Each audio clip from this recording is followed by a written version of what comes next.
안녕하세요. 이번 시간에는 면역력 강화를 위한 방법 중 제가 만들어낸 용어인 FEM 건강법에 대해 말씀드리겠습니다. FEM 중 F는 푸드로서 식품을 의미하고 E는 엑서사이즈로서 운동, M은 마인드 컨트롤로서 스트레스 관리 등 정신 또는 마음 관리를 의미합니다. 먼저 면역력 강화를 위한 식이요법에 대해서 말씀드리겠습니다. 몸은 건강한 상태를 유지하기 위해 신진대사가 이루어지면서 노후한 세포는 사라지고 싱싱한 세포가 새로 만들어지며 체온은 늘 일정하게 유지됩니다. 신체가 정상적으로 기능하기 위한 에너지원이나 세포는 모두 음식물에서 얻습니다. 단백질, 탄수화물, 지질, 비타민, 미네랄, 식이섬유 중 어느 하나가 부족해도 건강한 세포가 만들어질 수 없습니다. 건강하려면 균형 잡힌 식생활이 필수이고 면역력도 마찬가지입니다. 식이요법상 유념할 몇 가지 사항을 말씀드리겠습니다. 첫째, 하루 3끼 규칙적인 식사를 하라는 것입니다. 불규칙적인 식습관은 폭식을 부르고 비만을 유발합니다. 특히 과식이나 야식을 피하는 식습관을 가지며 적절한 식이요법을 병행하면 면역력을 강화할 수 있습니다. 둘째, 전체 식품을 챙겨 먹기를 하라는 것입니다. 세계적인 면역학자 아보도르는 전체 식품을 현미, 뼈째 먹는 생선, 잔새우, 콩, 깨 등과 같이 뿌렸을 때 싹이 터서 다음 생명을 키울 힘을 지녔거나 생명이 있을 때의 모습을 그대로 유지하는 식품이라고 정의합니다. 이런 식품에는 동식물 자체 및 인간이 살아가기 위해 필요한 영양소가 빼곡히 들어차 있습니다. 예를 들어 부분식품인 생선 한 토막을 먹는다면 생선의 머리나 내장, 골격에 함유된 영양소는 섭취할 수 없습니다. 이와 같이 전체 식품에는 필요한 영양소가 다양하게 들어있어 영양의 불균형을 해소하여 면역력을 높일 수 있습니다. 암을 극복한 환자들의 식이요법에 가장 많이 등장하는 식품이 현미와 콩인 것이 잘 설명해주고 있습니다. 셋째, 미네랄, 무기질을 고루 섭취하기를 권합니다. 몸의 에너지를 효율적으로 작동하게 하는 필수 아미노산, 비타민 A, B6, C, E, 마그네슘, 칼륨, 칼슘 같은 무기질은 자율신경을 바로잡아 면역력 강화를 돕습니다. 다양한 영양소를 골고루 섭취하는 습관이 역시 중요합니다. 아울러 아무리 몸에 좋은 음식이라도 과식하는 것은 나쁩니다. 넷째로 발효식품 충분히 먹기를 권합니다. 김치, 청국장, 된장, 나토와 같이 생물에 의해 발효 숙성된 발효식품은 미생물에 있는 영양소와 유효 성분의 발효 과정에서 생기는 효소까지 더해져서 신체의 면역 기능을 높입니다. 또한 미생물의 분해 능력은 식품의 소화 흡수를 돕는 작용을 하기 때문입니다. 다섯째로 녹황색 채소 많이 먹기를 권합니다. 채소에는 섬유질과 비타민 A, B, C, 칼슘과 칼륨, 인, 철, 망간 등의 무기질이 함유되어 있어서 몸의 원활한 신진대사를 돕고 유해한 활성산소의 발생과 작용을 억제하는 효과가 뛰어납니다. 풍부한 섬유질은 유해물질을 분해하고 배출하는 효과가 있습니다. 특히 농약을 사용하지 않고 재배한 유기농 채소에는 건강한 섬유질 성분이 훨씬 많이 함유된 것으로 밝혀졌습니다. 여섯째, 기피식품을 적당히 섭취하기를 권합니다. 식초, 매실장아찌, 생강, 차조기, 고추 등 독특한 맛과 향을 지닌 식품은 우리 몸이 불쾌하게 여깁니다.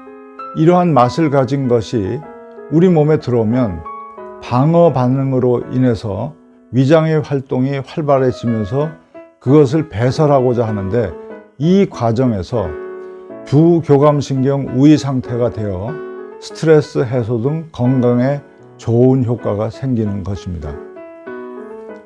다음으로 운동에 대해서 말씀드리겠습니다. 매일 규칙적으로 운동하는 것이 중요합니다. 운동을 하여야 내장의 근육도 같이 발달하게 되고 잉여 영양분을 산화시키기 때문입니다. 일주일에 5회 정도로 30분 이상 걷기, 스쿼트, 수영, 맨손 체조, 108배 등 유산소 운동을 하는 것이 좋습니다. 그러나 주의할 점은 힘에 붙이는 과도한 운동은 건강에 좋지 않다는 것입니다. 예를 들어서 마라톤, 철인 3종 경기, 권투 등 과격한 운동은 건강에 좋지 않습니다. 왜냐하면 힘든 운동을 하면 호흡을 과하게 할 수밖에 없고, 이때 활성산소가 많이 발생하여 암과 노화의 원인이 되기 때문입니다. 운동을 해서 기분 좋은 것과 건강에 좋은 것은 다릅니다. 마라톤의 예를 들면 뛰기 시작하여 30분 정도 시기에 숨이 차고 고통스러워지면서 포기하고 싶은 생각이 들 때, 이때 엔돌핀이 나옵니다. 그러면서 몸이 가벼워지고 고통이 사라지면서 계속 뛸 수 있는 힘이 생깁니다. 이를 전문 용어로 러너스 하이라고 합니다. 엔돌핀은 인체 내에서 분비하는 모르핀, 인다지너스 모르핀이라는 뜻의 약어입니다.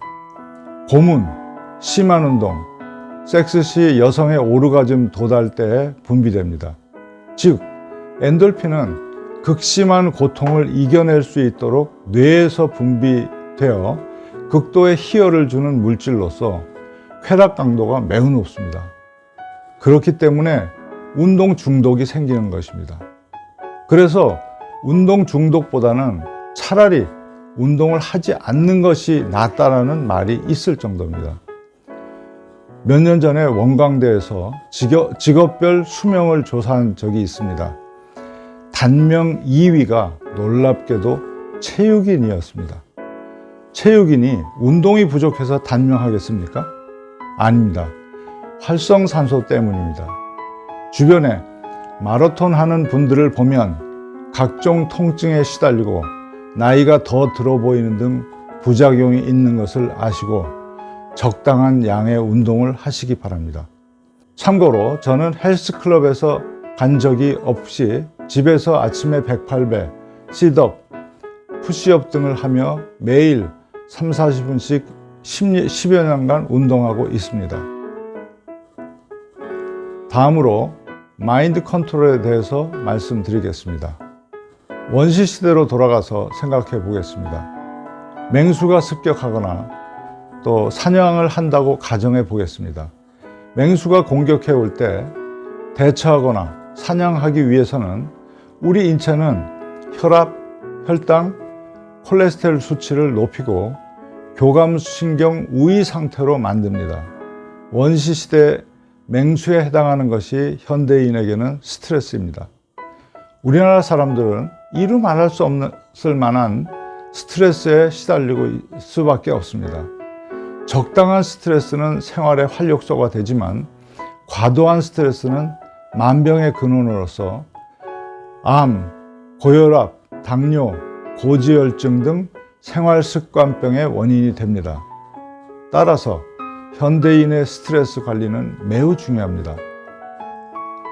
참는 것과 마인드 컨트롤은 전혀 다릅니다.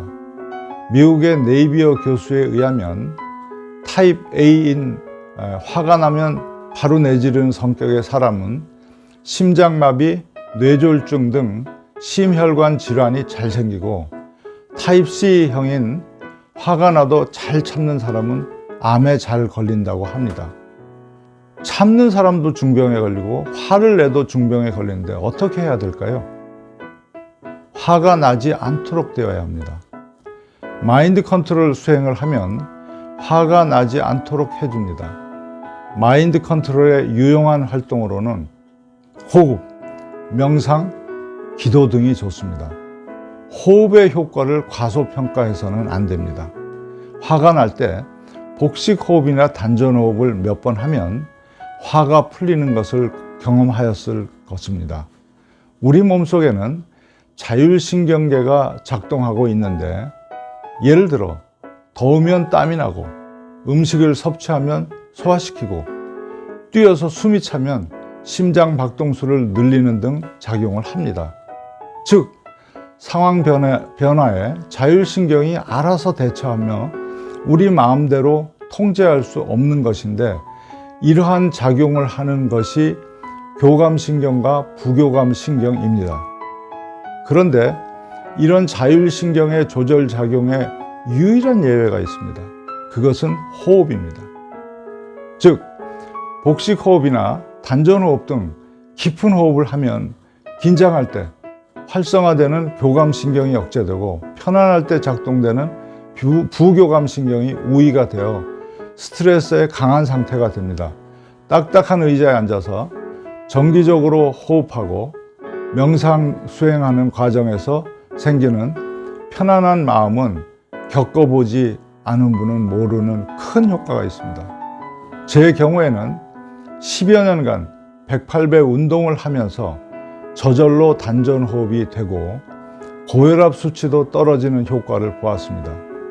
평소 같으면 화낼 만한 일인데도 화를 내지 않는 자신을 발견하곤 합니다. 참고하실 도서로 병원을 멀리하는 건강관리 에센스를 권합니다. 감사합니다.